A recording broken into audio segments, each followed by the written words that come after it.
আসসালামু আলাইকুম। আমরা সূরা হজের 25 নম্বর আয়াত থেকে আলোচনা শুরু করব ইনশাআল্লাহ। আউযু বিল্লাহি মিনাশ শাইতানির রাজীম।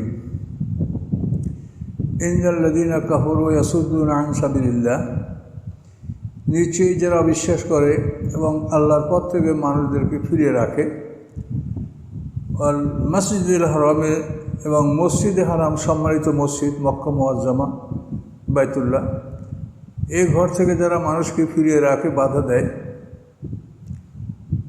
মসজিদে হারামের ব্যাখ্যা আল্লাহ বলছেন আল্লাযী জাআলনাহু লিন-নাসি সাওয়াআন, যেই মসজিদ সকল মানুষের জন্য সমান, সকলের সেখানে সমান অধিকার রয়েছে। সমান কাদের জন্য? আকিফু ফিহি ওয়াল বাদ, যারা ওখানে স্থানীয় এবং যারা দূর হতে আগমন করে, সকলের জন্যই মসজিদের সমান অধিকার আল্লাহ তাআলা ঘোষণা করেছেন। সেই মসজিদ হতে তারা মুসলমানদেরকে বাধা দেয়। আল্লাহ রাসূল দিন থেকে মানুষকে ফিরিয়ে নেওয়ার জন্য মক্কার পথে পথে তারা লোক বসিয়ে দিয়ে মানুষদেরকে মিথ্যা কথা বলার মাধ্যমে তারা আল্লাহর পথ থেকে মানুষকে ফিরাবার চেষ্টা করেছে। হুদায়বিয়ার দিন তারা আল্লাহ রাসূল এবং মুসলমানদেরকে এই সম্মানিত মসজিদ থেকে বাধা দিয়েছে, তারা মক্কায় প্রবেশ করতে দেয়নি। আল্লাহ বলেন, ওমা ইউরিদ ফিহি বিইলহাদিন বিযুলমিন, যারা ওই অঞ্চলে এই মসজিদে হারামে সীমা লঙ্ঘন করতে চায়, শিরক করতে চায় এবং নানাবিধ অপরাধ করতে চায়, নুযিকহু মিন আযাবিন আলীম, আমি তাদেরকে বেদনাদায়ক শাস্তির স্বাদ গ্রহণ করাবো। তো এই মসজিদে হারাম আল্লাহ এটা সমস্ত পৃথিবীর মানুষের জন্য একটা সমান অধিকার ঘোষণা করেছেন। স্থানে যারা থাকে তাদের জন্য অধিকার, দূরবর্তী থেকে যারা আসে তাদের জন্য সে অধিকার। এবং এই মসজিদ আল্লাহর ঘর, পৃথিবীর কোনো রাজাবাদশারা এই ঘরকে দখল করতে পারে নাই। পৃথিবীর সমস্ত রাজাবাদশারা এই ঘরের খাদেম হিসাবেই তাদের পরিচয় দিয়েছে, খাদিমুল হারামাইন। এই ঘরের কেউ মালিক হতে পারে নাই, এই ঘরের খাদেম যারা হবে তারাই সম্মানিত হয়েছে। আর এই ঘরের সাথে যারা বিরোধিতা করেছে, আল্লাহ তাদের মাথা ভেঙে গুঁড়ো গুঁড়ো করে দিয়েছেন। এই জন্য মক্কার আর এক নাম হচ্ছে বাক্কা, লিআন্নাহা তাবুক্কু রাসাল জাবাবেরাতে, অর্থাৎ অহংকারীদের মাথায় ভেঙে গুঁড়ো গুঁড়ো করে দেয়। যেমন আবরাহাকে গুঁড়ো গুঁড়ো করে দেওয়া হয়েছিল, ধ্বংস করে দেওয়া হয়েছিল। তো আল্লাহ বলেন, এই ঘর থেকে যারা মানুষকে বাধা দেয়, এই ঘরে যারা জুলুম করে, অর্থাৎ এই ঘরের হক আদায় করে না এবং অন্যদেরকে বাধা দেয় এবং নিজেদের সম্পদ মনে করে এই ঘরকে, আল্লাহ বলেন আমি তাদেরকে বেদনাদায়ক শাস্তির স্বাদ গ্রহণ করব। ওয়াইজ বাওয়ানা ইব্রাহিমা মাকান আল বাইতে, স্মরণীয় ঘটনা, যখন আমি ইব্রাহিম আলাইহিস সালামকে এই ঘরের স্থান জানিয়ে দিলাম, দেখিয়ে দিলাম। নূহ আলাইহিস সালামের প্লাবনের পর থেকে মক্কা অঞ্চলে কাবাঘর ছিল না। এই কাবাঘরকে আল্লাহ তাআলা হেফাজতে নিয়ে গিয়েছিলেন। হাজারে আসওয়াদকে আবু কয়েস পাহাড়ে আমানত রাখা হয়েছিল। এবং নূহ আলাইহিস সালাম থেকে ইব্রাহিম আলাইহিস সালাম পর্যন্ত 10 পুরুষের মধ্যে এখানে কাবাঘরের কোনো অস্তিত্ব ছিল না। ইব্রাহিম আলাইহিস সালাম ইসমাইল আলাইহিস সালামকে নির্বাসন দেওয়ার পর, ইসমাইল আলাইহিস সালাম যখন বড় হলেন, কাজ করার মতো যোগ্যতা অর্জন করলেন, এই বয়সে উপনীত হলেন, তখন আল্লাহ তাআলা ইব্রাহিম আলাইহিস সালামকে কাবাঘর নির্মাণ করার আদেশ দিলেন। ইব্রাহিম আলাইহিস সালাম মক্কা এসে, তিনি তো সিরিয়ার হেবরান শহরে বসবাস করতেন, সেখান থেকে মক্কা এসে ইসমাইল আলাইহিস সালামকে তিনি জানালেন যে আল্লাহ আমাকে একটা কাজ করতে বলেছেন এবং সেই কাজে তোমাকে সহযোগিতা করার জন্য আল্লাহ বলেছেন। তখন ইসমাইল আলাইহিস সালাম সহযোগিতা করার প্রতিশ্রুতি দিলেন এবং আল্লাহ তাআলা ইব্রাহিম আলাইহিস সালামকে মাকান আল বাইত, অর্থাৎ ঘরের স্থান, কোনখানে ঘরটা হবে এটা দেখিয়ে দিলেন। যেহেতু ওখানে কাবাঘরের কোনো চিহ্ন ছিল না, যেখানে কাবাঘর ওখানে একটা বালুর টিলার মতো ছিল, মানে পানির ঢলগুলো এসে ওই টিলার দুদিক থেকে গড়ায় চলে যেত, এইভাবেই ওই জায়গাটা ছিল। পরে ফেরেশতাদের মাধ্যমে আল্লাহ তাআলা কাবাঘরের ভিতকে পরিষ্কার করে দেখাই দিলেন যে এই ভিতের উপরে আপনি কাবাঘর নির্মাণ করেন। এবং আল্লাহ বললেন, আল্লাহ তুশরিক বি শাইআ, এবং আমার সাথে কাউকে অংশীদার রাখবে না। অর্থাৎ এই ঘরটার নাম হবে বাইতুল্লাহ, এছাড়া অন্য কারো নাম থাকবে না। আল্লাহ তুশরিক বি শাইআ, এখানে ওই শিরকের যে অন্য অর্থ সে অর্থ এখানে নয়। এখানে শিরকের অর্থ হলো যে আমার ঘরটা আমার জন্য হবে, এই ঘরটার নাম হবে বাইতুল্লাহ, এছাড়া এই ঘরের অন্য কোনো নাম বা অন্য কারোর নামের সাথে সংযুক্ত থাকবে না। আল্লাহ তুশরিক বিশাইয়া, আল্লাহ বলেন আমার সাথে তুমি কাউকে অংশীদার বানাবে না, আমার একারই ঘর, আমার ঘর বাইতুল্লাহ, এভাবে তুমি ঘরের নামকরণ করবে এবং ঘর তৈরি করবে। অতহের বাইতে আলে তয়ফিন অল কায়মিন অল রুক্কায় সুজুদ, এবং তুমি পবিত্র রাখো আমার ঘরকে তওয়াফকারীদের জন্য, যারা তওয়াফ করে এবং যারা কায়মিনা অর্থাৎ যারা ওখানে অবস্থানরত অবস্থায় নামাজ পড়ে, নামাজ আদায় করে এবং রুকু সেজদা করে। দাঁড়ানো এবং রুকু সেজদা ওই নামাজের অবস্থাটাই বোঝানো হয়েছে। তো যারা এই কাবাঘর তওয়াফ করে, যারা সেখানে অবস্থান করে রুকু সেজদা করে, নামাজ আদায় করে, তাদের জন্য তুমি ঘরকে, এই ঘরের চারপাশে মসজিদকে তুমি পবিত্র রাখো। আর এভাবে পিতা পুত্র মিলে যখন কাবাঘর নির্মাণ করা সমাপ্ত করলেন, তারপর আল্লাহ ইব্রাহিম আলাইহিস সালামকে বললেন, আযজিন ফিন্নাসি বিল হজ, তুমি মানুষের মধ্যে হজের ঘোষণা দাও। তো ইব্রাহিম আলাইহিস সালাম বললেন যে আমরা বাপ বেটা ছাড়া আর কেউ নাই, তো আমি কি করে ঘোষণা দেবো, কাকে শোনাবো? তো আল্লাহ বলেন, হ্যাঁ তুমি ঘোষণা দাও, শুনিয়ে দেওয়ার দায়িত্ব আমার। তো ইব্রাহিম আলাইহিস সালাম আবু কয়াস পাহাড়ের উপরে হজের জন্য মানুষকে ডাক দিয়েছেন, অথবা তিনি মাকাম ইব্রাহিম যে পাথরে দাঁড়িয়ে তিনি কাবাঘরের নির্মাণ সমাপ্ত করেছিলেন, যে পাথরখানা এখনও কাবাঘরের উত্তর পূর্ব প্রান্তে রাখা আছে, যেখানে ইব্রাহিম আলাইহিস সালামের পদচিহ্ন অঙ্কন করা আছে, ওই পাথরে তিনি দাঁড়িয়ে মানুষকে হজের জন্য ডাক দিয়েছেন। আল্লাহ বলেন, তুমি মানুষকে হজের উদ্দেশ্যে ডাকো। ইব্রাহিম আলাইহিস সালাম ডাক দিয়েছেন, আর ইব্রাহিম আলাইহিস সালামের ডাকে যারা সাড়া দিয়েছে তারাই পৃথিবীতে হজ করতে সক্ষম হবে। এই জন্য যারা হজ করতে যায় তারা সর্বপ্রথম সেখানে যাবে লব্বাইক, আমি উপস্থিত, যে আপনি আমাকে ডেকেছেন, আমি হাজির হয়েছি। এই জন্য হজের তালবি সেটা প্রথমেই শব্দ, এটা লব্বাইক আল্লাহুম্মা লব্বাইকা, হে আল্লাহ আমি উপস্থিত, হে আল্লাহ আমি উপস্থিত, আমাকে ডাকা হয়েছে, আপনি ডেকেছেন, ইব্রাহিম আলাইহিস সালাম আপনার পক্ষ থেকে ডেকেছে, আমি সেই ডাকে হাজির হয়েছি, আমি উপস্থিত হয়েছি। তো আল্লাহ তাআলা বলেন, আযজিন ফিন্নাসি বিল হজ, মানুষের মধ্যে আপনি হজের জন্য মানুষকে আহ্বান করুন। তো এখান থেকে এই বিষয়টা আমরা নিশ্চিত হতে পারি যে নূহ আলাইহিস সালামের প্লাবনের পর থেকে ইব্রাহিম আলাইহিস সালাম পর্যন্ত হজের এই প্রক্রিয়া, হজের কার্যক্রম বন্ধ ছিল। তার কারণ এই ঘরই যদি না থাকে, ঘরের চিহ্ন না থাকে, তো মানুষ হজ কী করে করবে? তো আল্লাহ বলেন যে তুমি ইব্রাহিম তুমি ডাকো, তার ডাকার ফলটা কী হবে? ইয়াতুকা রেজালান, মানুষেরা পায়ে হেঁটে তোমার কাছে আসবে, ওয়ালা কুল্লে দমেরেন, এবং প্রত্যেকটা দুর্বল উঠে সওয়ার হয়ে তারা আসবে, ইয়াতিনা মিন কুল্লি ফাজ্জিন আমিক, এবং দূর দূরান্ত পথ থেকে তারা তোমার এখানে চলে আসবে। যারা কাছাকাছি অবস্থান করে তারা পায়ে হেঁটে আসবে, আর যারা দূর দূরান্ত থেকে আসবে চলতে চলতে তাদের উটগুলা দুর্বল হয়ে যাবে। এই যে দুর্বল উটের কথা বলা হয়েছে। দূর দূরান্ত পথ থেকে সারা পৃথিবীর মানুষের জন্য হজের কেবলা একটাই মক্কা, এছাড়া অন্য কোনো হজের কেবলা নাই। তারা এখানে আসবে, লিয়াশহাদু মানাফিআ লাহুম, আসবে কেন? যে তাদের এখানে উপকারগুলি তারা এখান থেকে দেখে নেবে। প্রথমত কী উপকার তাদের? যে এখানে জামাতে নামাজ আদায় করলে 1 লক্ষ রাকাতের সওয়াব পাওয়া যায়। এই ঘরকে তওয়াফ করে আল্লাহর কাছে দোয়া করলে আল্লাহ সমস্ত গুনাহ মাফ করে দেয়। তো এই উপকারগুলি তারা এখানে দেখবে। ছাপা মারা পাহাড়ে তারা দৌড়াবে।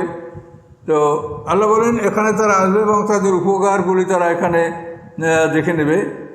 ওয়াজকুর ইসমাল্লাহি ফি আইয়ামিন মালুমাত, এবং নির্ধারিত দিনে তারা আল্লাহকে স্মরণ করবে। মানে নির্ধারিত দিনগুলি হলো মানে 8 তারিখে রাতের বেলা, রাতের মধ্যেই মানুষ মিনায় পৌঁছবে, এবং ওখান থেকে 9 তারিখ সকালে আরাফাতে গমন করবে, এবং আরাফাতে জোহর আসরের নামাজ আসরের সময় আদায় করার পরে সূর্যাস্ত পর্যন্ত আরাফাতে অবস্থান করবে, এবং দোয়া মোনাজাত, কান্নাকাটি, রোনাজারি, আল্লাহর কাছে ক্ষমা প্রার্থনা এরা করতে থাকবে।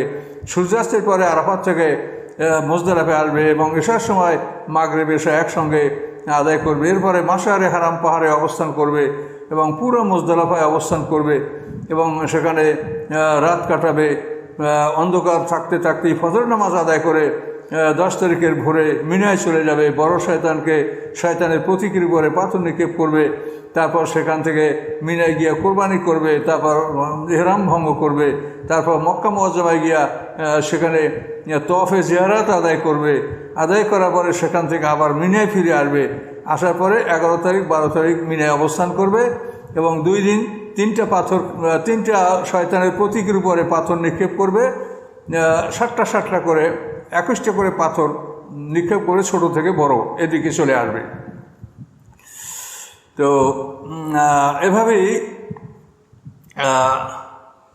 এইভাবে হজের কার্যক্রম যে মিনাতে 11-12 2 দিন অবস্থান করবে।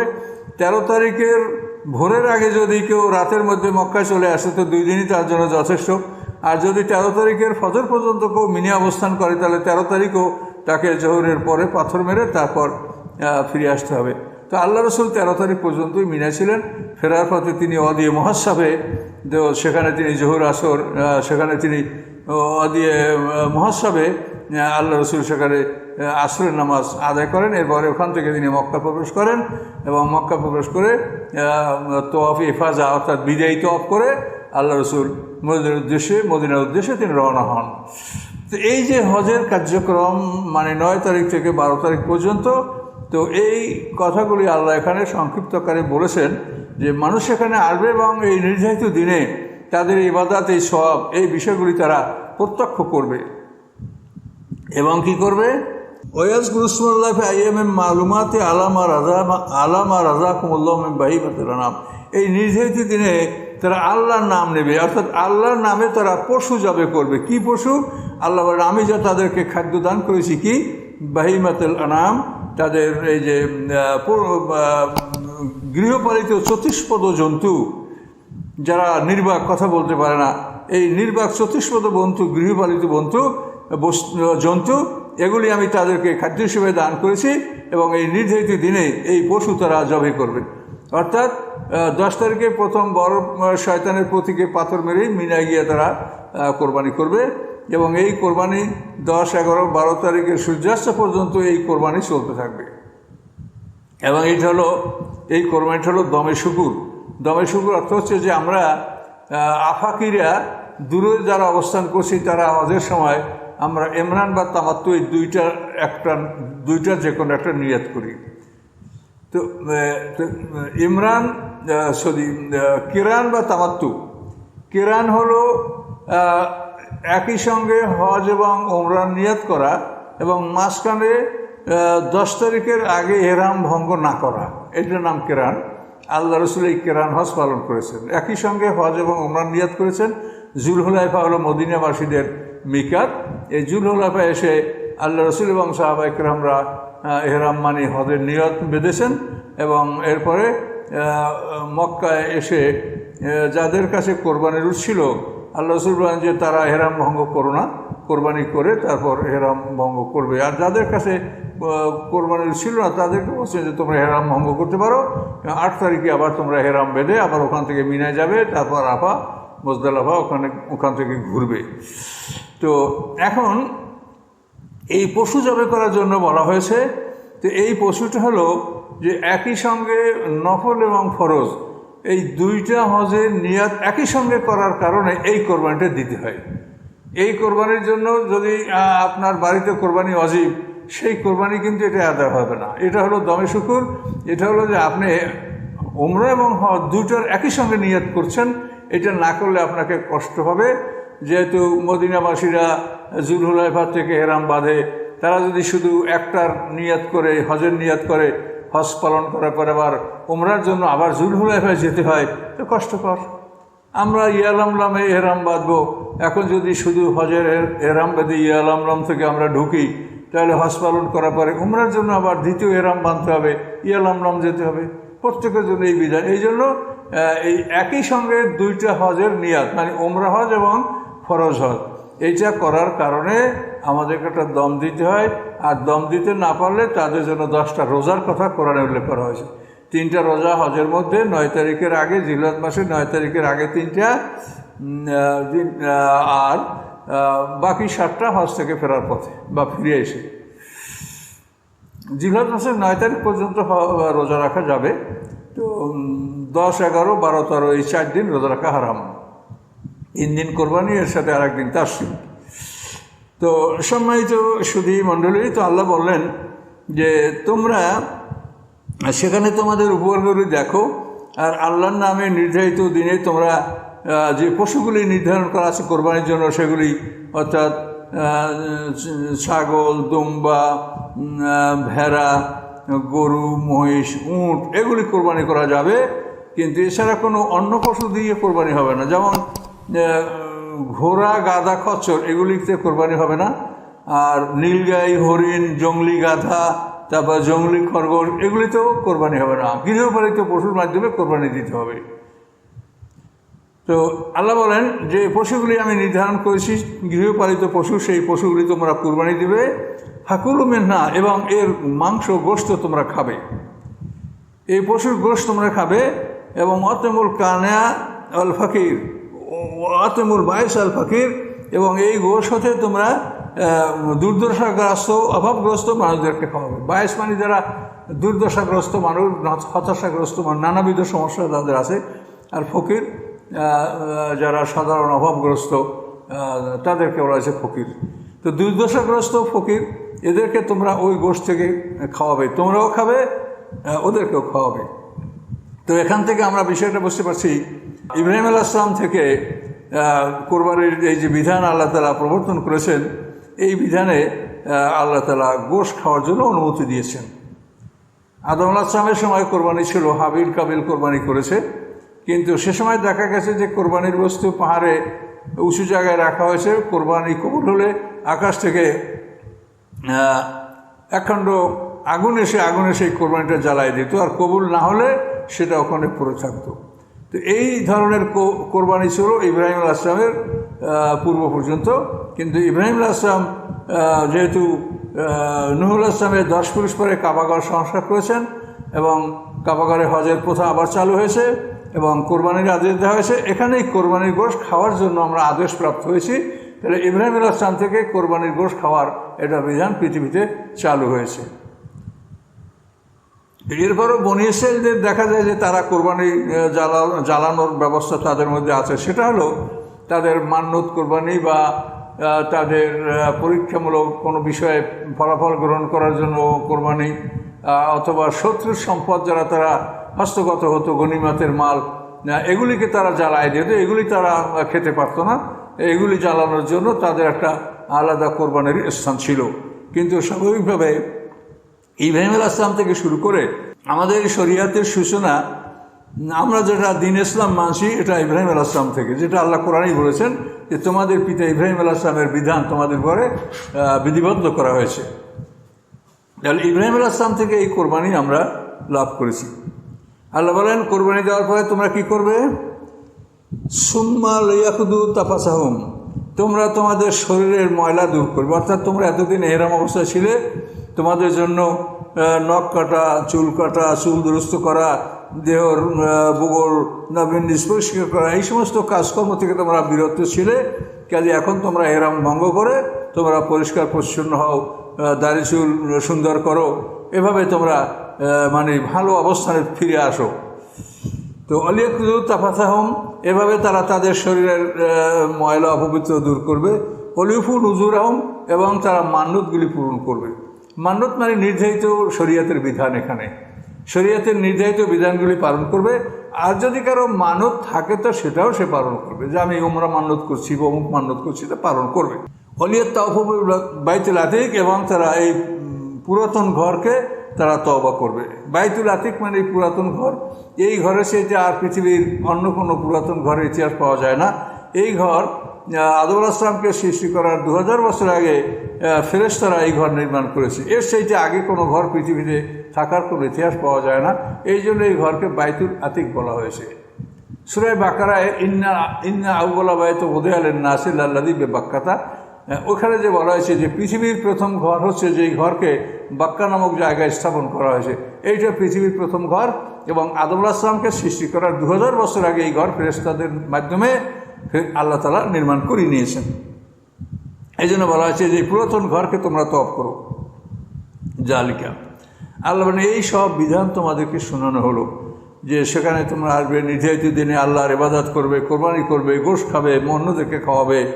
এই যে বিধানগুলি বলা হলো, জালিকা ওমায়ু আজিম হুরুমাতিল্লাহ ফাহুয়া খায়রুল লাহু ইনদা রাব্বি, যে আল্লাহর এই সম্মানিত বস্তুর সম্মান করে, যে সম্মানিত বস্তুকে যে বড় মনে করে এবং এর প্রতি শ্রদ্ধা জ্ঞাপন করে, তো এটা তার জন্য উত্তম। এই জিনিসগুলি সম্মান করতে হবে, অর্থাৎ কোরবানির পশু যদি কেউ ছেড়ে দেয়, প্রতিমধ্যে সেই পশুকে কেউ হত্যা করবে না, পশুকে বাধা দিবে না, তওয়াফে বাধা দিবে না, এই ভালো কাজগুলি যেন সবাই নির্বিঘ্নে সম্পন্ন করতে পারে।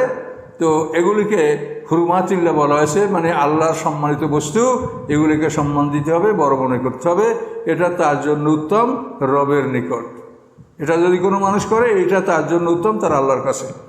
ও উহিল্লাত লাকুমুল আনামও, এবং তোমাদের জন্য গৃহপালিত পশু হালাল করা হয়েছে, ইল্লা মা ইউতলা আলাইকুম, ওইগুলি ছাড়া যা তেলাওয়াত করা হয়েছে। কি তেলাওয়াত করা হয়েছে? অল খাইলা ওয়াল বিগার ওয়াল হামির লেতারকাবু হাজির, এটা তেলাওয়াত করা হয়েছে।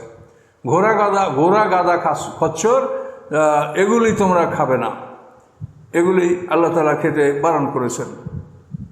এই জন্য আল্লাহ বলা আছে যে তোমাদের জন্য সকল চতুষ্পদ জন্তু হালাল করা হয়েছে, কিন্তু ওগুলি ব্যতীত যা তোমাদের উপরে তেলাওয়াত করে শোনানো হয়েছে। অতএব ফাজতানিবু রিজসা মিনাল আওসানি ওয়াজতানিবু কাওলা জুর, তোমরা মূর্তির অপবিত্রতা থেকে আত্মরক্ষা করো এবং মিথ্যা কথা বর্জন করো। তো মূর্তির অপবিত্রতা, মূর্তি বর্জন করা এবং মিথ্যা বর্জন করা, এই দুটো একই সঙ্গে বলা হয়েছে। এই জন্য আল্লাহ রসুল বলে যে মিথ্যা কথা বলা এটা শিরকের সমপর্যায়ের অপরাধ।